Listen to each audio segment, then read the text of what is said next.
бүгін урматтуу команда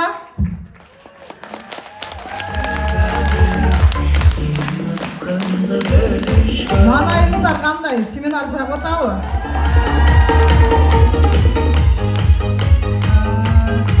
Чындыгында бүгүн өтө сонун күн болуп атат. Ушул араңыздардағы ең бактылуу адаммын десем жаңылышпайм.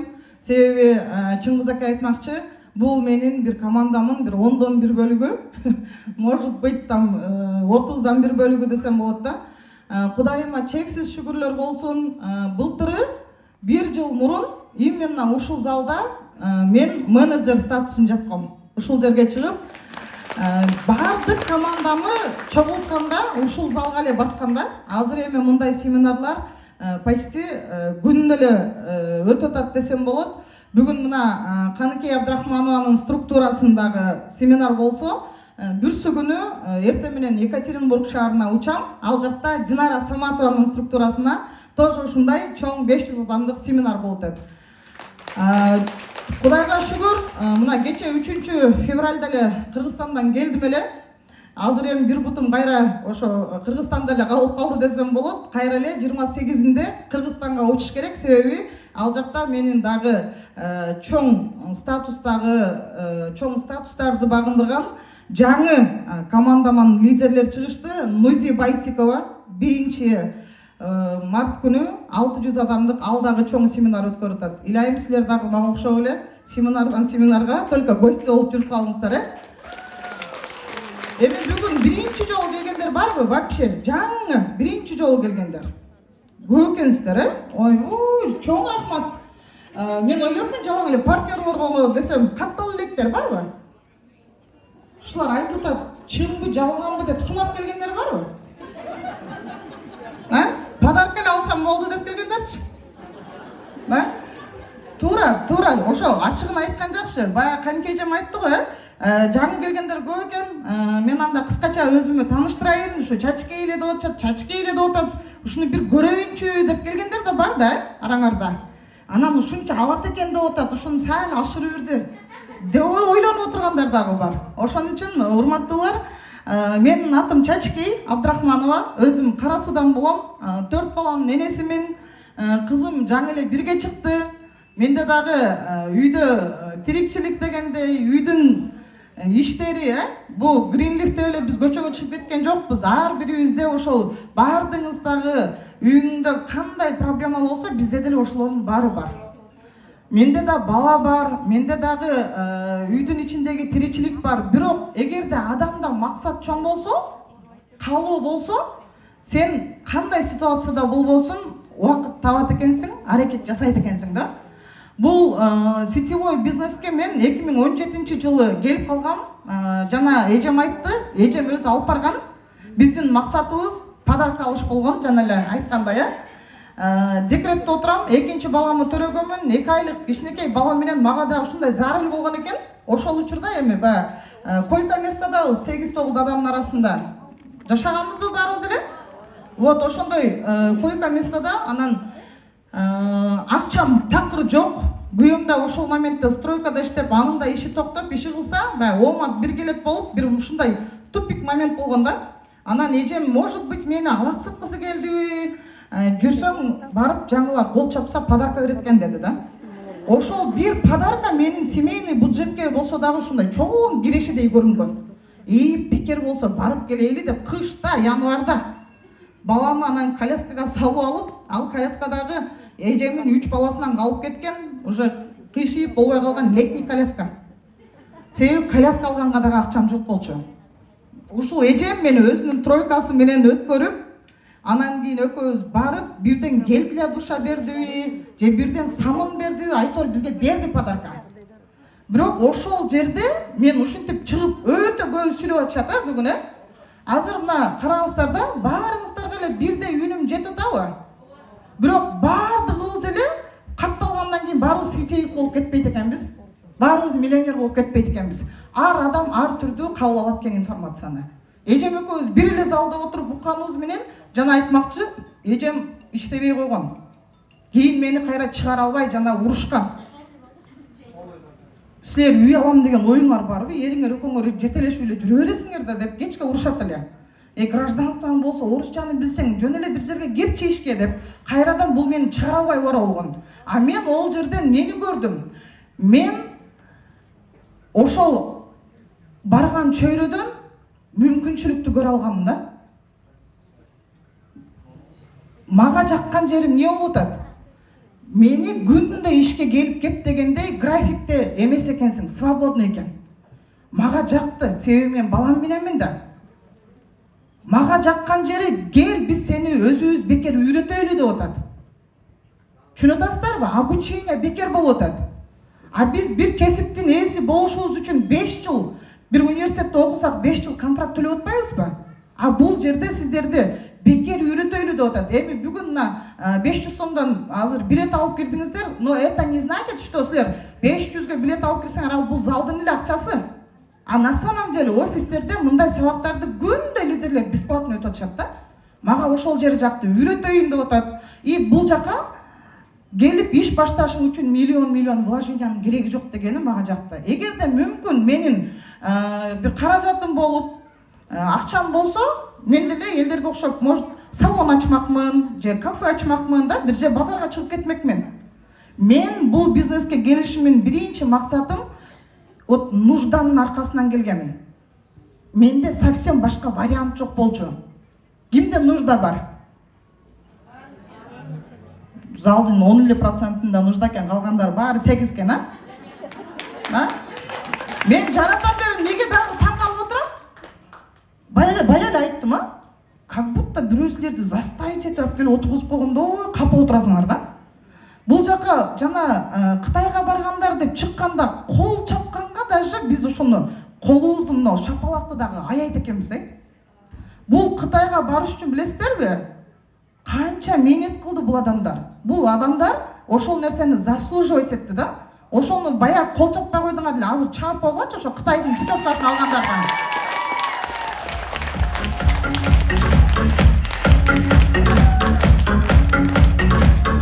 Ошо ким кол чапса сөзсүз барасыңар силер дагы. Андан кийин менеджерлер деп чыкты. Менеджерлердин доходу 200 миңден 300 миңге чейин айына. Булар уже пенсионерлер, эң жаңы чыккан менеджердин пенсиясы айына бир жолу түшчү пенсиясы 50 миңден кем чыкпайт. Булар жөнөкөй адамдар эмес, ушу менеджерлерге деле катуу кол чаап койгончу.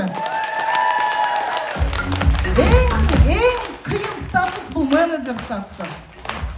Ушуну билиңиздер. Менеджерден кийинки статустар уже сиздерге кыйын болбой калат. Себеби менеджер болгонго чейин биринчиден сиздерде знания аз, опыт аз, да? Команда кичинекей. Мына ошол аракет кылып туруп менеджерге чыккандан кийинки статустарды өзүңөр кандай жапканыңарды билбей каласыңар. Мисалы мен азыр директор 1 жылдызмын, өзүм жапканым өзүм билгем жокмун. Эртең менен канча эжем мага жөнөтүп атат, бул да билбептир. Чачкей меники старший директор деп турат го дейт.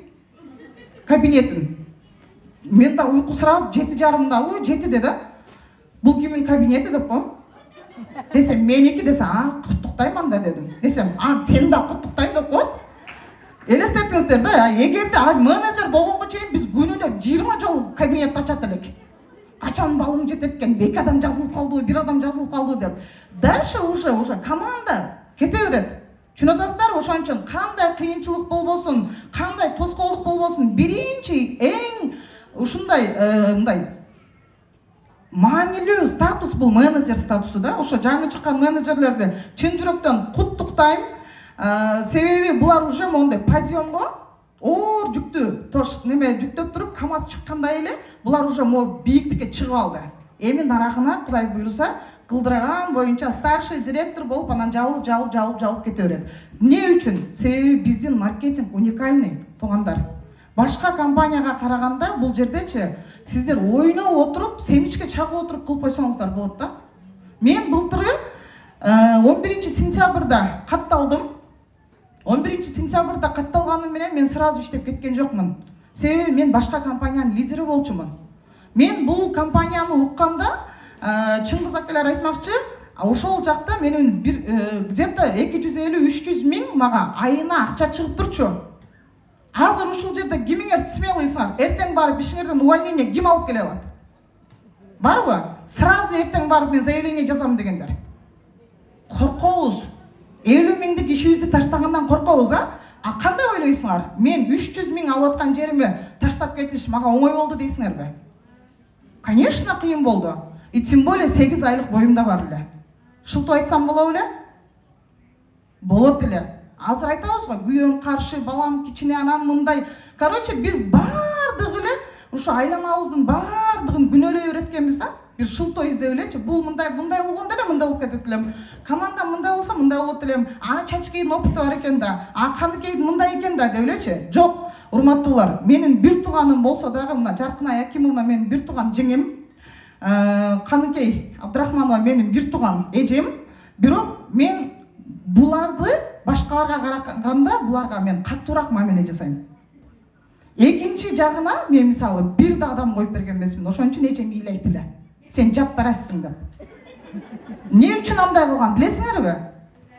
Потому что эгерде мен о деп буну мен бөпөлөй бере турган болсом, бүгүнкү күндөгүдөй күчтүү лидер болбойт эле.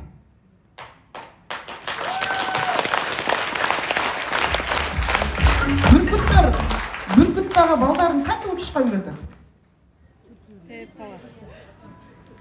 Жардын кырынан, таштын кырынан түртүп үйрөткөн. Слабый жерге түшүп өлөткөн. Мага дагы слабый лидердин кереги жок. Түшүнүңүздөрбү? Мага өзүм окшогон күчтүү лидерлер керек. Ошон үчүн иштей албайм дегенди мен башымда урутпайм. Мен эч кимди жалдырап барып кел, мен сени миллионер кылайын дебейм. Себеби биз садикте эмеспиз, биз мектепте эмеспиз. Биз бул жерде бардыгыбыз чоң адамдар, чоң акча иштегени келгенбиз. Чоң акча тапкандан кийин чоң жоопкерчиликти моюнга алышты билиш керек. Ойлогула, конечно, 100 миң табыш үчүн кандай менет кылып атабыз? Ал эми 3 миллион алыштын жоопкерчилигин ойлогула силер. Түшүнүп атасыздарбы? 300 миң алып аткандын жоопкерчилиги бар. 3 миллион алып аткандын жоопкерчилиги андан 10 эсеге чоң. Мен дагы ошол 4 баламды таштап туруп, регион, постоянно мен 6 ай күнү түнү уктаган эмесмин, пока мен команданы чогултмайынча. Мен өзүм былтыры 15 январь күнү менеджер статусуна чыктым.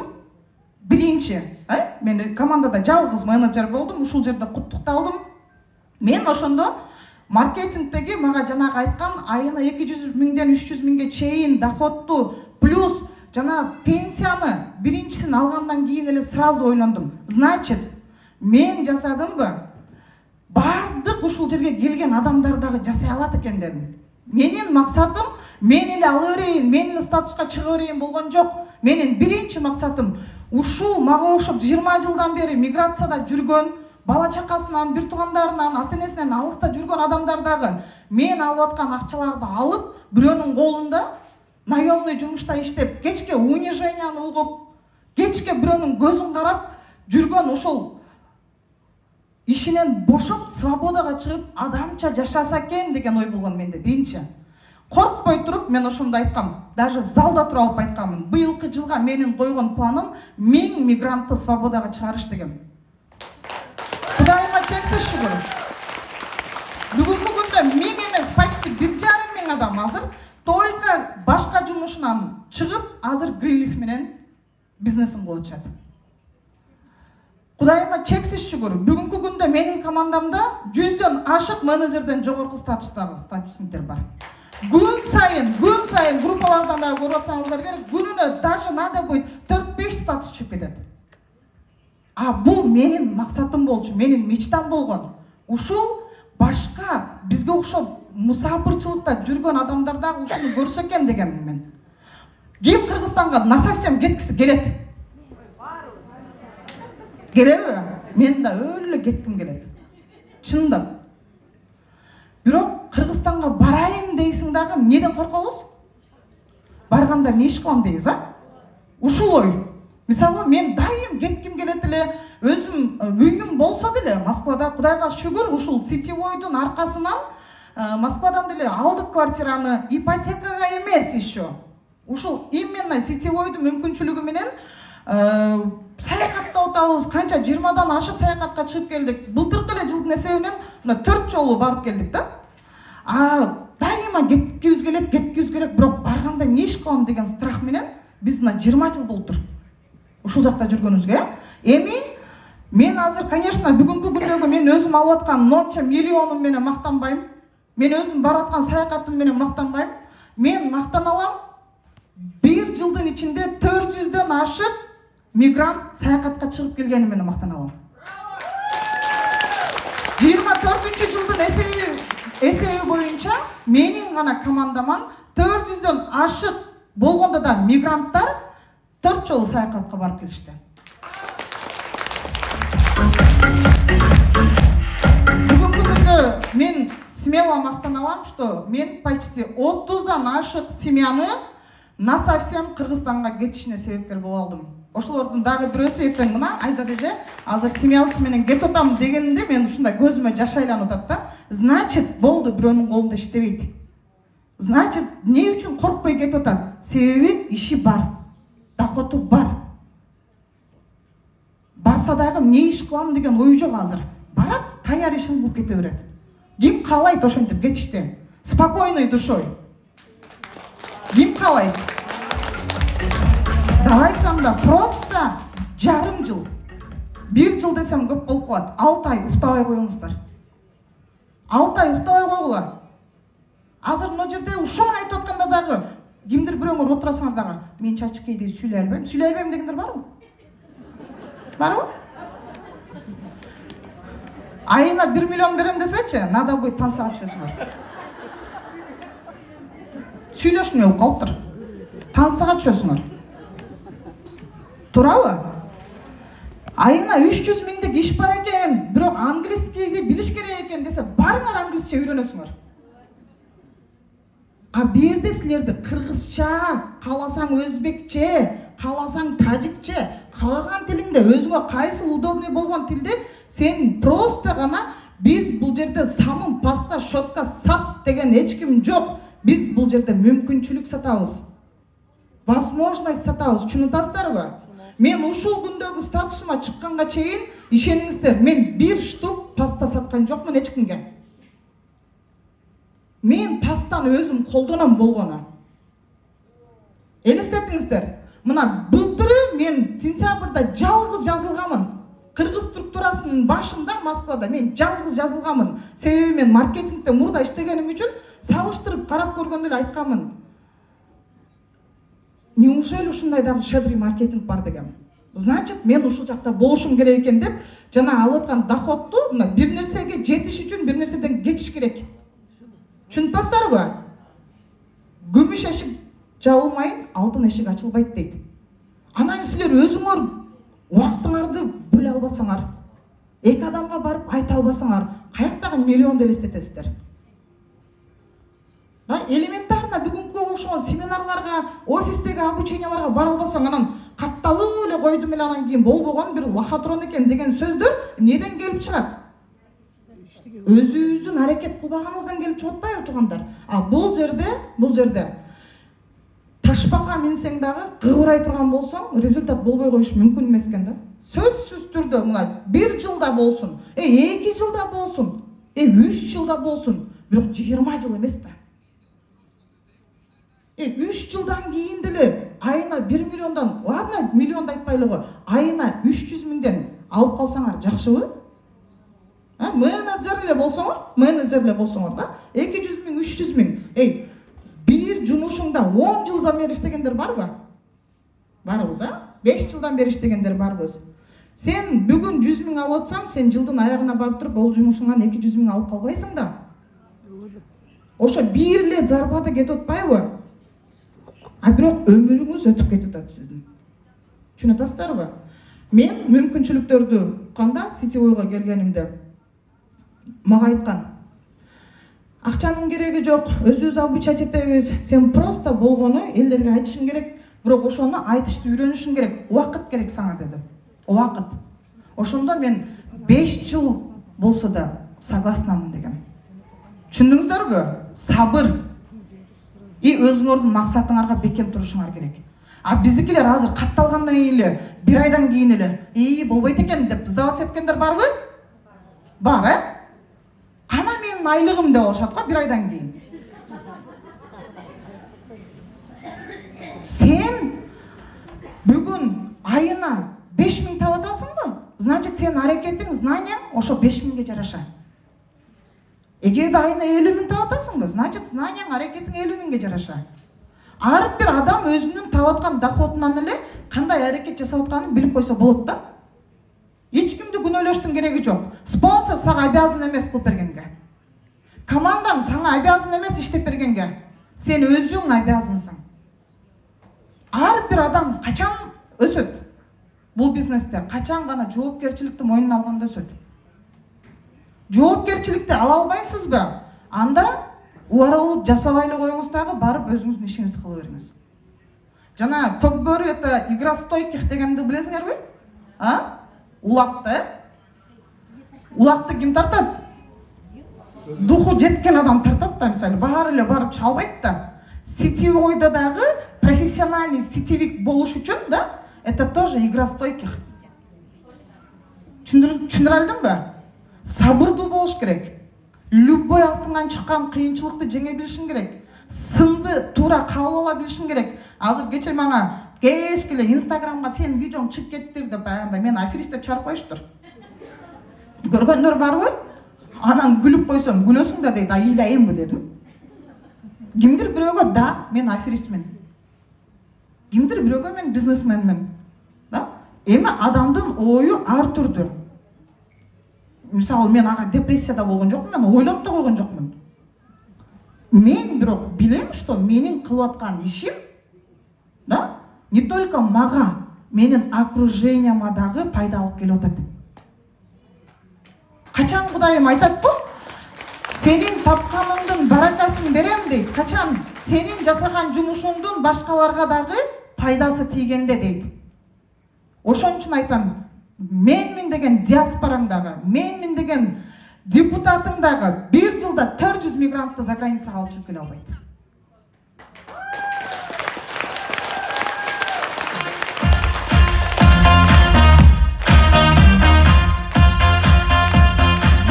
Менмин деген бизнесмен миллион крутит эткен адамдар дагы 1,5 миң адамды иш менен камсыз кыла албайт. Бүгүнкү күндө Кудайыма чексиз шүгүр, былтыр мен өзүм жалгыз баштаган болсом, азыр командамда 29 000 партнер бар.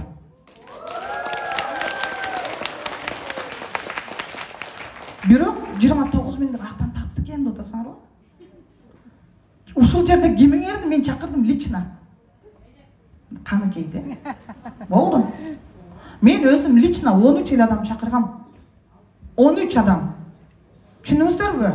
Мына 13 адам может баары иштеген жок. Может бир 5-6 иштеди. Калгандары өзү үчүн эле колдонуп жүрөт. Болду, ошол 5-6 адамдан азыр бүгүнкү күндө 29 000 адам командама чогулуптур. Мына бизнестин уникалдуулугун караңыздар да. Бул жерде мына азыр эч ким чакырбай эле койсун командага, эч кимге информация деле бербей эле койсун. 29 000 адам тиши чачы кашы барбы? Жуунуп таранабы? 1000 эле сомдуктан нерсе аласыңарбы айына? Айына үйүңөргө, мыла мойка, идиш жуугуч, 1000 эле сомдуктан. Канча оборот болуп атат? 29 миллион. Караңыздар да. Мен ушун жакшы дагы бир пример кылам, жана канам Нуриза. Кетип калдыбы? Баякка чыкты го, мен байер болуп иштеген кыз, Она знаменитая, мен анын жакшы, Инстаграм жакшы, она успешная, молодец. Я очень рада, что вот именно менин командама келип жазылганданчы, живой пример. Мисалы үчүн байер деп азыр, ортомчулук иш, ушундай профессия чыкты го жаңы. Мисалы үчүн мен оптовикмин. Оптовикмин, канкейжим сатып алгыч. Анан Гүлфина ортомчу болуп атат да. Ортомчу болуп мага тааныштырды. Ушул азыр 5000 штук кофта алат сенен, бирок ар бир штука мага 20 сомдон коюп бересиң деди. Туурабы? Ортомчу да. Хорошо. Мен Гүлфинага биринчи за то, что буну алып келип койгон үчүн биринчи партиядан беришим мүмкүн. Бирок мен секен айтып коем Канке эжеме кийинкисинде өзүмө прямой келе деп. Туурабы? Болду, биз уже Гүлфинаны оюндан чыгарып таштайбыз. Эми экөөбүз прямой иш кыла баштайбыз. Бул менен постоянно келип 5000 штук алабы, 10 000 штук алабы. Мен Гүлфина, рахмат сага, ошо Канке келип 5000 штук кофтап кетти, акчаны каяка которуп коюн деймби? Дебейм мен. Илайым Гүлфина билбей калса экен дейм. Туурабы? Караңыздар, компаниянын жакшы жери мени оюндан чыгарып таштаган жок. Мен аркылуу кеткен бардык адамдын покупкасынан күндө эртең менен мага саат 5:30 акчамды которуп коет да. Элестеткиле?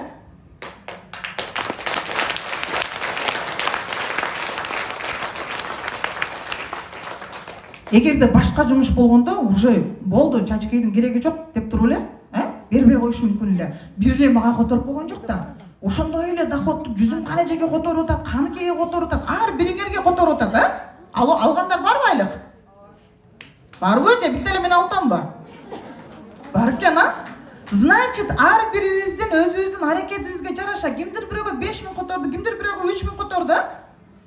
Мына ошондой кылып туруп которуп коюп атат. Дагы бир жакшы жери, мен кече досум менен жолугуп калдым. Айжамал бул жерде отурат, ана в шоке. Потому что уникальный маркетингда эки бинар, эки команда менен кетип атканда H1 маркетингден мен бир жактан акча чыкканын көргөн эмесмин. Ким көргөн? Ушул жерде, мисалы, Айжамал мен мындай көңүлүмдө эле жазылып койгон. Уккан да эмес мени. Мен аны жөн эле бир жерде магазин бар экен, 50% скидка болуп атат экен десем, жетип келиптир. Былтыр. Анан дагы мени баштадың деди, бир нерсени баштадым, жазылып коер дедим. Жазылып койгон, болду. Бир жагы өсүп кеткен. Анын өзү бизнестери болгон үчүн көңүл бурбай жүрдү. Анан кийин мен өткөн айда 15 пиви жасап койдум. Көрсөтөйүнчү ушуга депчи. Кече шокко жооп 26 000 каяктан түшүп калды мага дейт. Бир адам жаза элек. Элестеткиле, бир веткада, 26 000 акча түшүп калыптыр. Өзү шок болуп калды. Ушундай да болобу деп. Себеби бул иштеген мурда, бул билет да. Бир жактан акча чыккан мен да көргөн жокмун деп. Бир жылдан кийин деле келди, сенин местаңды уже базадан убирать этип койгон жок да. Мына азыр эми ишти баштап атат. Бүгүн биринчи жолу семинарга келип атат. Вот после вчерашнего койчу мен дагы мындай киришейинчи. Боло турган иш окшойт деп туруп, анан эми мына аракет кылып баштап атат. Компания айткан жок, Айжамал сен бир жылдан бери келбей жүрдүң, давай деген жок да. Место турат ошол боюнча. Көрдүңүздөрбү? Ошон үчүн урматтуулар, бул чоң келген бир мүмкүнчүлүк болуп атат, айланайындар. Просто биз ушул мүмкүнчүлүктү колдонуп калышыбыз керек. Ар бириңиздер. Биз бул жака баарыбыз ойногону келген эмеспиз да, туурабы? Миграцияга ким келет? Ким келет? Миграцияга максаты бар адамдар келет. Түшүндүңүздөрбү? Максаты бар адам келет. Себеби биз ошол максатыбыз болгон үчүн коркпостон суурулуп чыгып, ушул максатыма жетейинчи, үй салайын, балдарымы окутайын деген үчүн биз коркпой келгенбиз. Же билдиңерби? Азыркы 26 000 алып аткан кызды чакырып койсок бериңерге, эл алдына чыгып. Ана ким? Кел. Айжамал кел. Ол чыгып коет.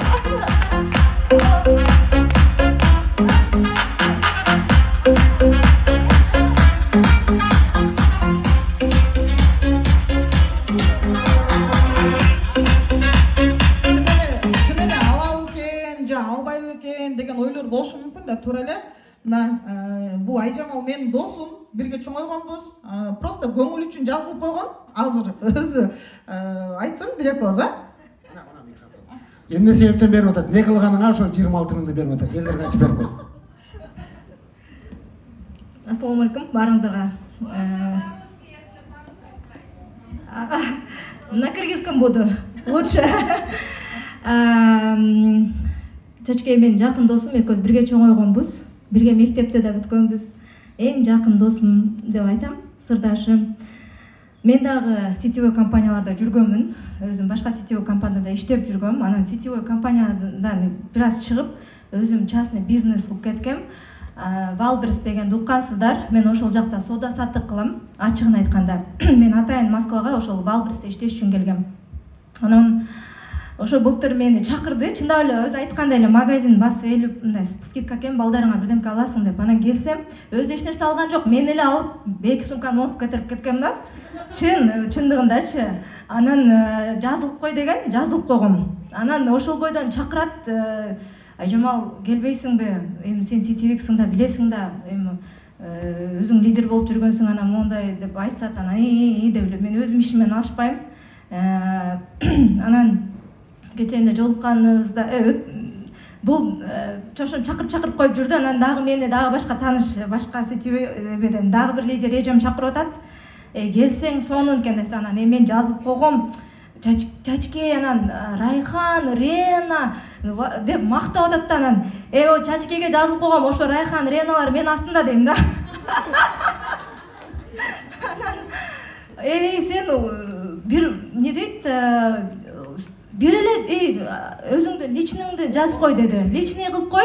Анан кийин ошо акча чыгат бир нерсе деп айтты эле, түшүнгөн жокмун. Чачке эмне деп атат, өзү бир личный кылыш керек го, эмне деп атат. Сен мага жакшыраак айтпайсың деп кайра буну күнөө ойлоп коем го. Сен мага түшүндүрбөдүң депчи. Анан айтты, досум кел деп, анан жолугушканда анан мына деп мен өткөндө сага салып койдум, канча акча чыгат экен деп көрөйүн дедим. Мына деди 26 000. Чынында мен жазылып койгом, бирок экинчи веткамды жасаган жокмун. Эч кимди жазган жок элем. Эч кимди жазбадым. Ошол Чачкей түзүп кеткен, мен артыман түзүп кеткен команданы да мен жазган жокмун. Мен болгону жазылдым, анан ошол 4-5 жолу өзүмө керектүү продукцияларды эле алып койдум да. Ошодон мага 26 000 акча чыгыптыр. Караңыздар, анан мен ойлонуп калдым. Ушундай да маркетинг болобу депчи. Анан эми үйрөт десем айтып коет. Мына айтып атат го, азыр келгиле дегенде келип иштеп калгыла. Азыр эми мага үйрөт десем мен баары өзүм үйрөнүп алам. Себеби мындай да, спонсордун планына кириңиздер. Эгерде сага спонсоруң чалып атабы, сен сүйүн. Значит, сенен бир нерсени да көргөн үчүн спонсор сага кайрылып атат. Мен айткам, Айжамал кел, менин планыма кир, мен сени өстүрөйүн дегем. Укпай койдубу? Мен ошол эле предложенияны мисалы үчүн Райханга да айттым. Давай Райхан, Ренага да айттым. Бу жерде мисалы мен отурбайм да, Айжамал келип иштесе, анан кийин мен болуп кетет элем дебейм да. Да нет следующий кете бересиң, туурабы? Айттым, досум кечирип кой дедим. Мен сага убактым бөлгөндө сен бөлбөдүң дедим. Эми мен сага убактым жок дедим. Өзүң кыла бересиң, келип алып дедим. Десем, хорошо түшүндүм деди. Мына эми азыр өзү аракет кылып баштады да. Ошон үчүн азыр спонсор айтып атканда сүйүнгүлө. Значит, сен спонсордун планындагы адам экенсиң. Спонсордун планына кириңиздер. Сөзсүз түрдө. Кийин спонсоруңдун сага убактысы болбой калат уже. Эки сүйлөм айтайын. Мына бүгүн келип отурасыздар го, жаңы келгендер айтып кетейин. Бүгүн жазылыңыздар. Бүгүн жазылып, мест алып коюңуздар. Убактыңыздар жок болсо деле жазылыңыздар. 28 900чү бир мошенник чалса деле алып коет, бир жерден түшүп калат. 28 900 мындай эле акча да. Жазылып коюңуздар. Бир ай өтөбү, 3 ай өтөбү, анан кийин все равно бул бизнес болуп кетиши мүмкүн да. Ошон үчүн бул жалган эмес экен, ачыгын айткандачы. Мен мындай маркетинг, мен сетевой компанияны өзү билем. Маркетинг пландарды билем, бирок мен мындай маркетинг планды кече Чачке көрсөткөндөн көрүп атам. Ошон үчүн убакытты эме кылбаңыздар,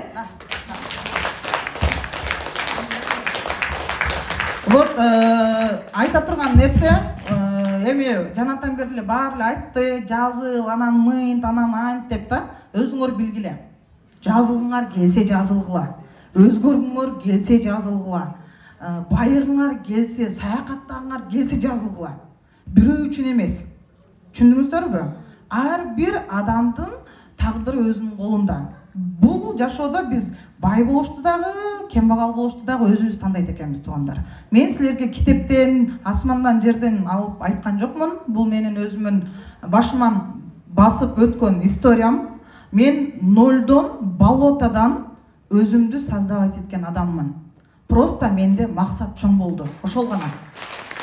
Ошон үчүн дайым айтам мен бул фразаны, да? И ушуну мен мындай неме кылам. Не мындай айтат да, азыр Кудайыма чексиз шүгүр, биздин команда, да? Биздин команда Россия боюнча и СНГ боюнча самый быстро растущий команда.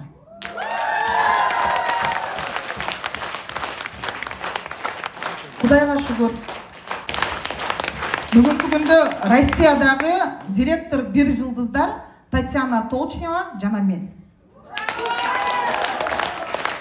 Ошого ар бириңиздер бүгүнкү келген адамдар бактылуу инсансыздар, жөндөн жөн эле бул жерге келип калган жок эч ким да. Кудайым сага шансты күндө жөнөтөт экен. Башка бирөөнү себеп кылып. Бүгүн сиздерди чакырып ушул жерге кел деп айткан адамды себепкер кылып туруп сиздерге шансты берип атат. Ошол шансты колуңуздардан чыгарбаңыздар. Дагы бир сыйра эскертип кетейин. Ала кушту атынан аташ керек. Адамсыңбы? Адамча жашаш керек. Адам жашабаган жашоодо жашаш үчүн адамдар жасабаганды жасаш керек дейт. Ошон үчүн келиңиздер. Адамча жашайлы. Чоң рахмат. Ал эми урматтуу партнерлор, азыркы